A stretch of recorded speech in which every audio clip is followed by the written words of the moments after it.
लेकिन इसके बावजूद भी आपके जीवन में संघर्ष बना हुआ है। आपका लग्नेश सही है, शुभ भाव में है, पंचमेश भी सही है, शुभ भाव में है। तात्पर्य ये हुआ कि लग्नेश सही है, यानी स्वयं आपका प्रारब्ध सही है। पंचमेश सही है, इसका मतलब ये हुआ कि आपके ऊपर पितरों की कृपा है, परंतु इसके बावजूद भी आपका काम नहीं बन पा रहा है। आपके जीवन में नाना प्रकार की समस्याएं चली आ रही हैं। आप परेशान हैं, रोग गरीब ऋण से परेशान हैं, नाना प्रकार की बाधाओं, समस्याओं, परेशानियों से परेशान हैं, पारिवारिक कलहपूर्ण माहौल से परेशान हैं, परिवार में नाना प्रकार के संगतियां, विसंगतियां, कुसंगतियां, ये सारी चीजें, आपका कोई भी काम समय पे नहीं हो पा रहा है, प्रत्येक कार्य में विलंब हो रहा है। संक्षेप में कहें कि आपके परिवार में हर प्रकार की दिक्कत बनी हुई है। तो चूंकि जैसा मैंने कहा, आपने अपने लग्नेश को चेक किया, आपने अपने पंचमेश को चेक किया, किसी अच्छे ज्योतिषी के पास जा करके आपने अपनी कुंडली चेक करवाई और आपने देखा, उसने बताया, ज्योतिषी ने आपको बताया कि लग्नेश भी सही है, पंचमेश भी सही है। तो लग्नेश और पंचमेश के सही होने के बावजूद भी अगर आपके जीवन में समस्या आ रही है, तो आपको घबराने की आवश्यकता नहीं है, हताश होने की आवश्यकता नहीं है। अब आपको अपने नवम भाव को चेक करना पड़ेगा। आप नवम भाव को चेक कर लीजिए, जिसे भाग्य भाव कहा जाता है। आप अपने भाग्येश को चेक करिए। मैं बार बार कहता हूं कि भाग्य भाव को, यानी भाग्य को नवम भाव में दर्जा दिया गया। नवम भाव में भाग्य को स्थापित किया गया। नवम भाव को बोला गया कि ये भाग्य भाव है, और नवम भाव धर्म और सत्कर्म का है। नवम भाव से भगवान को देखा जाता है, दैव कृपा से देखा जाता है। नवम भाव को भाग्य और भगवान से जोड़ा गया है। अब आप किसी अच्छे ज्योतिषी के पास जाइए, नवम भाव चेक करवाइए और देखिए कि नवम भाव की स्थिति क्या है। नवम भाव या नवमेश, यानी भाग्य भाव या भाग्येश, उसकी स्थिति परिस्थिति क्या है।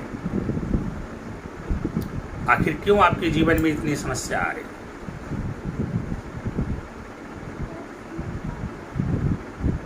तुलनात्मक दृष्टि से देखा गया तो आपसे कम मेहनत करने वाले लोग, कम परिश्रम करने वाले लोग, कम संघर्ष करने वाले लोग आपसे ज़्यादा कामयाब हो गए।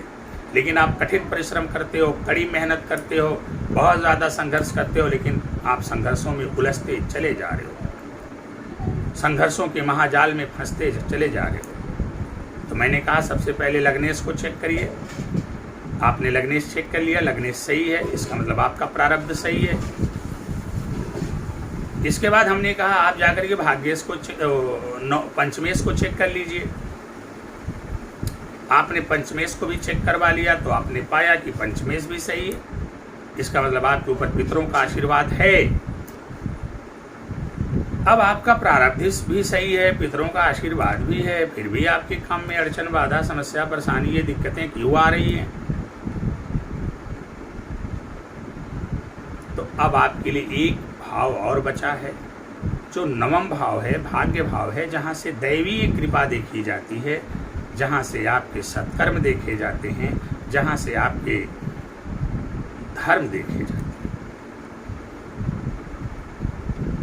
जहाँ पर देवताओं को स्थान दिया गया है। आप अपने भाग्य भाव नवम भाव को देखिए। किसी अच्छे ज्योतिषी के पास जाइए, परामर्श लीजिए, चेक करवाइए, देखिए यदि नवम भाव या नवमेश पीड़ित है, पाप कर्तरी में है, नवमेश अशुभ भाव में है, छठे अठे बरामे हैं, तब तो ये मान करके चलिए कि आपका भाग्य भाव शुभ नहीं है, भाग्य भाव पीड़ित है। और भाग्य भाव के शुभ ना होने के या चूंकि धर्म भाव भी है, मैं बार बार कह रहा हूँ, उसके पीड़ित होने का मतलब ये हो गया कि आपने धर्म विरुद्ध आचरण किया है। आपने अपने जीवन में सत्कर्मों को प्रधानता नहीं दिया है, इसलिए आपको दैवी कृपा, ईश्वरीय कृपा नहीं प्राप्त हो पा रही।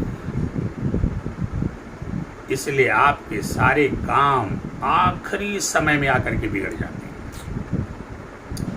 जब आपको लगता है कि अब मेरा काम बन गया, ठीक उसी पल या अगले दिन खबर आ जाएगी कि नहीं, आपका काम तो बुरी तरह से बिगड़ गया।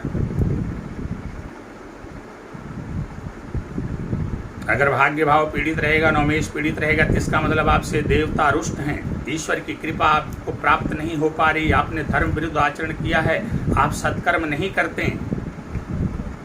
अब इसके लिए आपको चाहिए कि आप अपने आप को धर्म से जोड़ दें, सत्कर्म से जोड़ दें।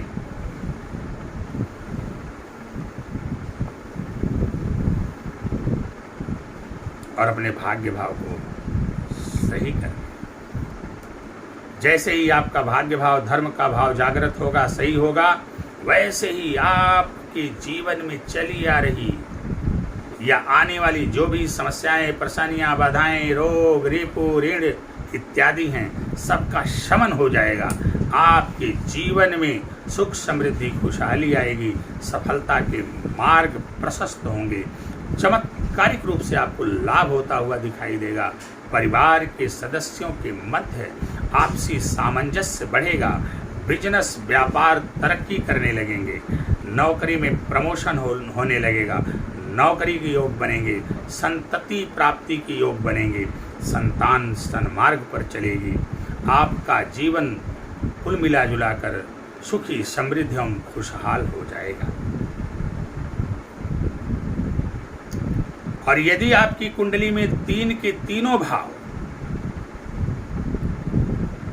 लग्न, पंचम और नौम, आप अच्छे ज्योतिषी से परामर्श करवाइए।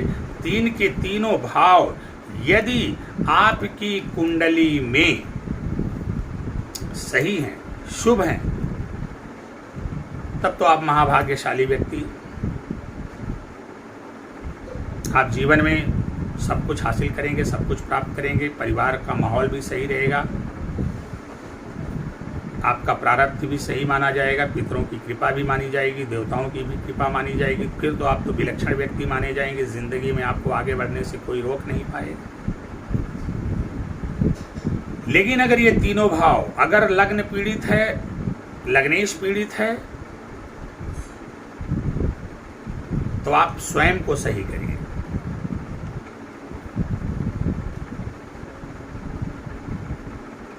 अपने अंदर सद्विचार रखिए, अपने अंदर अच्छी भावना रखिए।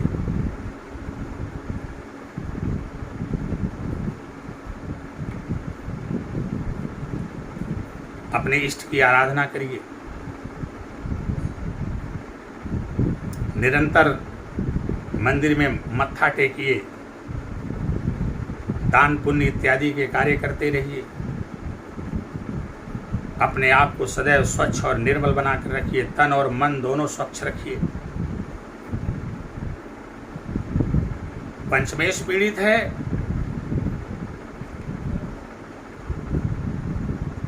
तो ऐसी स्थिति में आप अपने इष्ट देव की आराधना करिए, अपने पितरों का श्राद्ध करिए।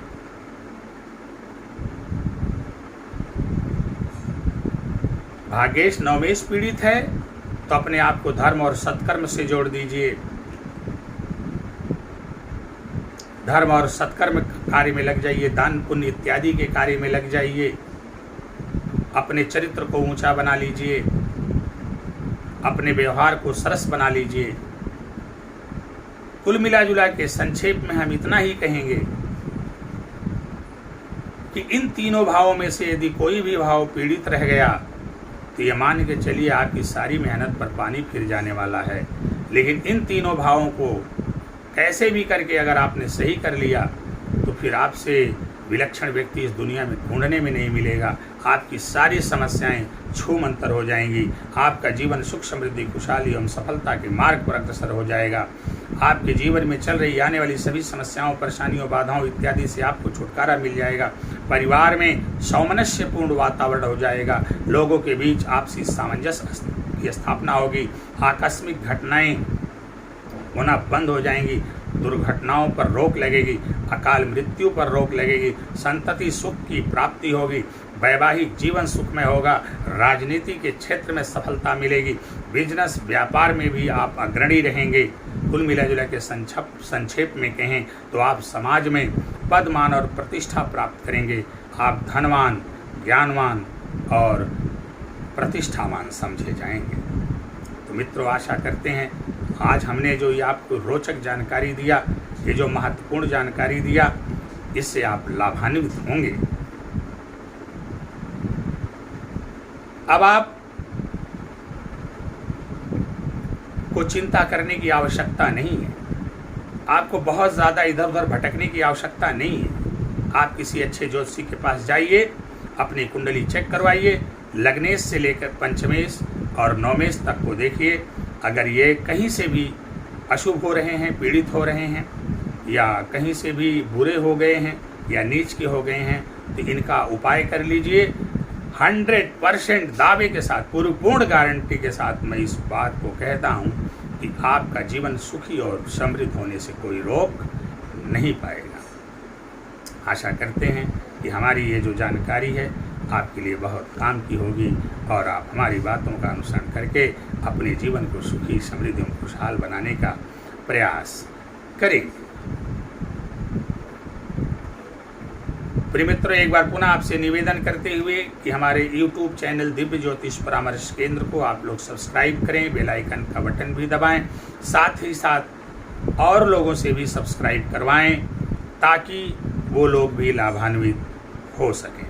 आप हमारे चैनल में जाकर के वीडियोस को देखें, लाइक करें, कमेंट करें, शेयर करें ताकि ज़्यादा से ज़्यादा लोगों तक हमारी बातें पहुंच सकें और वो लोग लाभान्वित हो सकें। हमें ज़िंदगी में नाना प्रकार के उपायों को करने की आवश्यकता नहीं है। हमारा मकसद आपको अंधविश्वास से जोड़ना नहीं, बल्कि आपको अंधविश्वास से निकाल करके ज्योतिष विज्ञान से जोड़ना है, जो कि एक बड़ा ही महत्वपूर्ण विज्ञान है और आपकी हर समस्या का समाधान इस विज्ञान में लिखा हुआ है। आशा करते हैं आप हमारी बातों का श्रवण करके हमारे द्वारा बताए गए उपायों का अक्षरशः पालन करते हुए अपने जीवन में चल रही आने वाली सभी समस्याओं, परेशानियों, बाधाओं, रोग पीड़ित से छुटकारा पाएंगे और अपने जीवन को सुख, समृद्धि, खुशहाली एवं सफलता के मार्ग पर अग्रसर करेंगे। तो आज के लिए बस इतना ही। भगवान भोलेनाथ की कृपा आप पर सदैव बनी रहे, आपका कल्याण हो। अगले दिन फिर किसी नए विषय के साथ आपसे मुलाकात होगी।